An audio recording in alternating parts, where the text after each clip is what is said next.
Zimbabwe's incoming President Emmerson Mnangagwa speaks to supporters flanked by his wife Auxilia at the ruling Zanu-PF party headquarters in Harare with his inauguration set for Friday.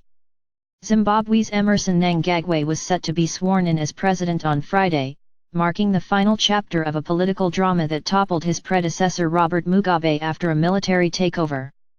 Mnangagwa, until recently one of Mugabe's closest allies, will take the oath of office at the National Sports Stadium on the outskirts of Harare before thousands of supporters, dignitaries, and foreign diplomats.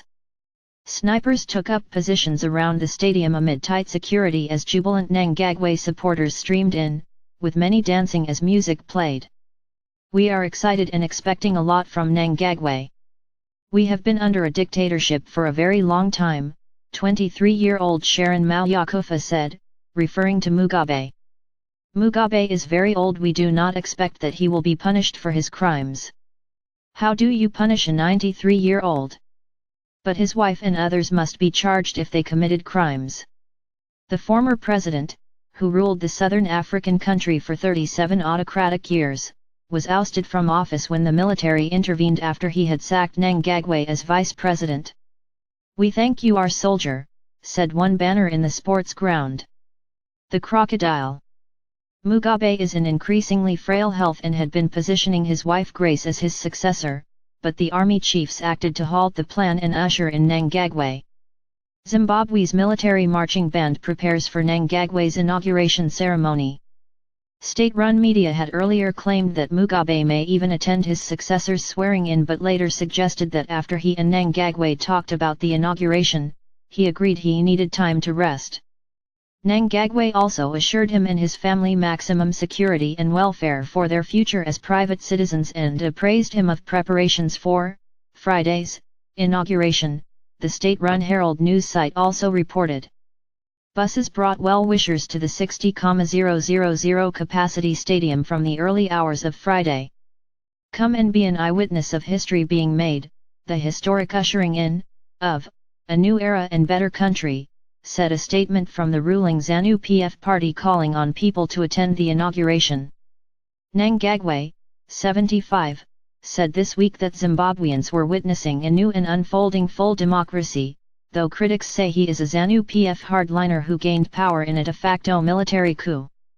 He is known as the Crocodile for his ruthlessness and is accused of overseeing ethnic massacres by the army in the 1980s and the 2008 election violence when Mugabe was at risk of losing the vote. Second post-independence leader.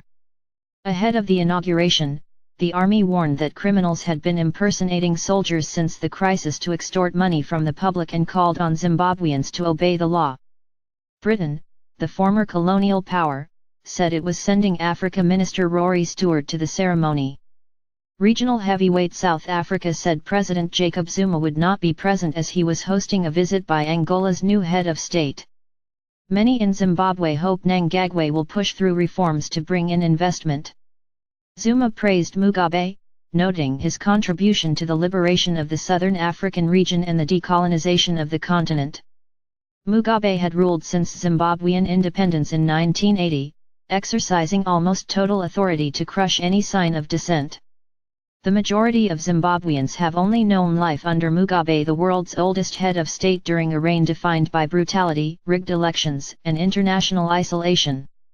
His iron grip on power ended on Tuesday when his resignation letter was delivered to Parliament, where MPs had convened to impeach him. Mnangagwa was until recently one of Mugabe's closest allies.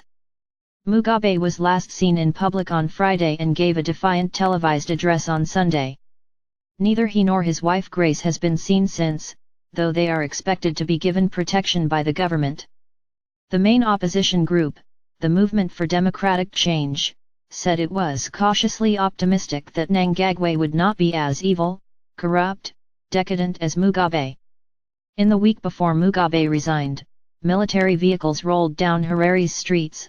Army generals made a TV address in the early hours and tens of thousands of Zimbabweans demonstrated against the veteran leader. Zimbabwe's once promising economy collapsed under Mugabe's rule, and many hope Mnangagwa will push through reforms to bring in investment. Unemployment is over 90%, and in his first speech after being announced as the next president he promised jobs, jobs, jobs.